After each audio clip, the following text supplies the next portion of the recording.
جہاں اس وقت شہر کراچی ابتری اور تباہ حالی کا منظر پیش کرتا نظر آتا ہے، وہیں پر شیرشاہ کالونی کا یہ معروف اور انتہائی اہم روڈ شیرشاہ میرا ناکہ روڈ بھی ابتری کا شکار ہے۔ واضح رہے کہ کچھ دن قبل سلامتی نیوز کے خصوصی پیکج پر متعلقہ حکام نے اس جگہ پر بھرائی اور دیگر کاموں کا آغاز کیا تھا، مگر وعدے کے باوجود اس سلسلے میں مزید عملی اقدامات نہ کیے جا سکے۔ آپ دیکھ رہے ہیں کہ یہ سڑک اس وقت انتہائی سنگین صورتحال اختیار کر چکی ہے، اور جب آپ شیرشاہ سے لیاری کی طرف جاتے ہیں تو آپ کا جانا انتہائی مشکل ہو جاتا ہے۔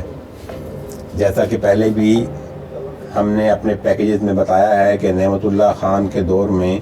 اس روڈ کو تعمیر کیے جانے کے بعد سے لے کر اب تک اس کا کوئی پرسان حال نہیں ہے،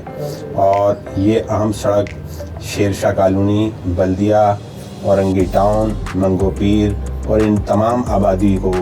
Lyari, old city area, civil hospital اور جناح ہسپتال سے ملاتی ہے، بلکہ بلوچستان بھر سے مریض اسی راستے کے ذریعے سول ہسپتال اور جناح ہسپتال کا رخ کرتے ہیں۔ اس سڑک کی انتہائی ابتر صورتحال متعلقہ اداروں کے لیے شرم کا باعث ہے۔ اہلیان علاقہ نے میئر کراچی، سندھ گورنمنٹ کے حکام اور علاقے سے منتخب پی ٹی آئی کے صوبائی اور قومی اسمبلی کے ممبران سے مطالبہ کیا ہے سڑک کی اصلاح احوال کے حوالے سے فوری اقدامات کیے جائیں۔